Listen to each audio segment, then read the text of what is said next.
Shalom la famille. Ce matin, nous allons méditer sur le thème « Être délivré du fond de l'abîme ». Nous allons lire dans Jonas 2, 2 à 4 et 11. Nous proclamons. Des entrailles du poisson, il pria le Seigneur son Dieu et dit, dans l'angoisse qui m'étreigne, j'implore le Seigneur. Il me répond du ventre de la mort. J'appelle au secours, tu entends ma voix.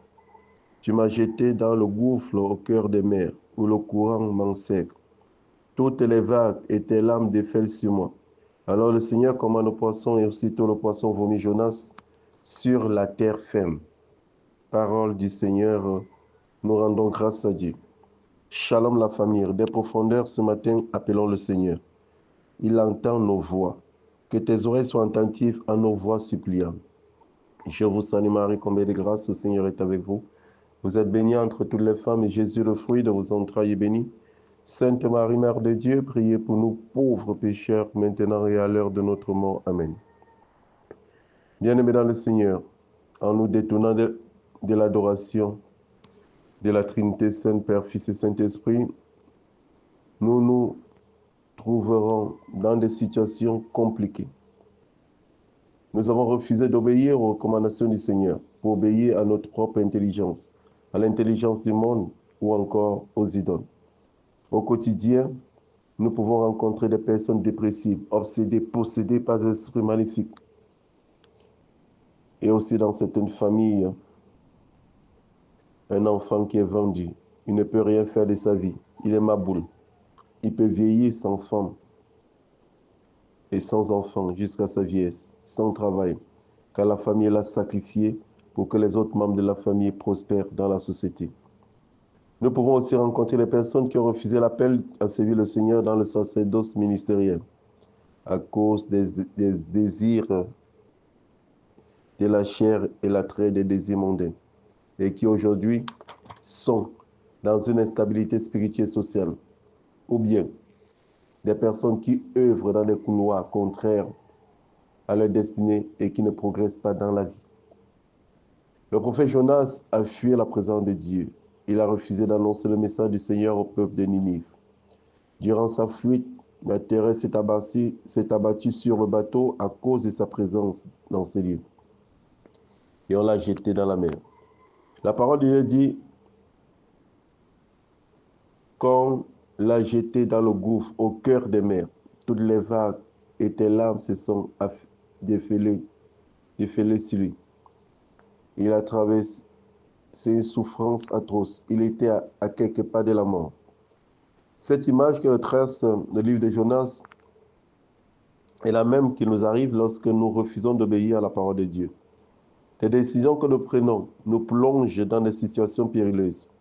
Par exemple, Dieu nous demande de vivre de l'abstinence avant le mariage. Mais nous nous engageons dans la fornication. Nous avons plusieurs partenaires sexuels et en fin de compte, nous sommes dépistés positifs du sida. Cette maladie nous accable et nous cherchons la santé partout. Nous nous sommes écartés du chemin du Seigneur et nous subissons la même souffrance que Jonas. Car mettre en pratique les recommandations du Seigneur, c'est aussi annoncer la parole de Dieu. Dieu est miséricordieux, il ne veut pas la mort du pécheur que nous sommes. Il permet à Jonas d'entrer dans le ventre du poisson. Cette étape de la vie de Jonas est le lieu où il doit faire face à lui-même, s'interroger sur sa décision de ne pas obéir au Seigneur.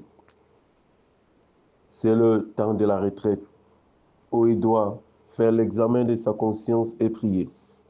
Dieu permet que nous soyons coupés du monde extérieur pour que nous puissions prendre conscience de nos horreurs et revenir à lui. Lorsque nous commençons à expérimenter le rejet d'autrui, même de nos parents, la vie extérieure devient très compliquée pour nous. Nous devons nous retirer dans le ventre du poisson pour une retraite spirituelle. Ce n'est pas le temps de maudire les personnes qui nous entourent, mais de rechercher la communion perdue avec notre Créateur par le sacrifice de Jésus-Christ. Par exemple, dans nos situations de maladie, C'est le lieu de s'interroger sur cette maladie, chercher la solution à l'hôpital et surtout dans la parole de Dieu, avec le ministère de guérison de Jésus, utiliser les fruits de cette parole pour prier. Le poisson vomit Jonas sur la terre ferme. Jonas retrouve la lumière. Dans notre prière de repentance, la lumière jaillira de nos situations périlleuses et grâce à Jésus, nous retrouverons la santé pour ceux qui étaient malades, par exemple. Bref, nous retrouverons la vie divine. Gloire à Dieu. Soyons des dons pour nos frères et sœurs comme la très sainte Vierge Marie, Notre-Dame de la Visitation. Amen. Bien-aimé, pose sa main sur le cœur, je vais prier. Merci Seigneur pour cette parole de ce matin. Nous voulons te demander pardon, Seigneur, pour toutes les fois où nous avons fui la présence de Dieu, où nous avons refusé d'obéir aux recommandations du Seigneur pour notre destinée glorieuse. Prends pitié de nous et de toutes les personnes connectées au son de ma voix. Et donne-nous, Seigneur, cette grâce renouvelée de l'obéissance à la mission que tu nous confies sur cette terre pour être des lumières dans nos différents milieux de vie. C'est au nom puissant de Jésus que j'ai prié. Amen.